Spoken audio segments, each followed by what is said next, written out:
मिलादुन नबी पालघर जिल्ह्यातील तलासरी येथे मोठ्या उत्साहात साजरी. ईद निमित्त जुलूस काढण्यात आला होता. मोठ्या संख्येने पोलीस बंदोबस्त होता.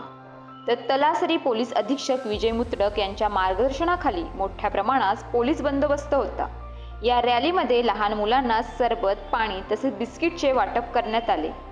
ही रॅली शांततापूर्वक काढण्यात आली. तर तलासरी मस्जिदपासून ही रॅली पुढे सुतारपाडा, पाटीलपाडा, तारवीपाड्यापर्यंत काढण्यात आली होती. News police reporter Ashraf Khan, Talasari.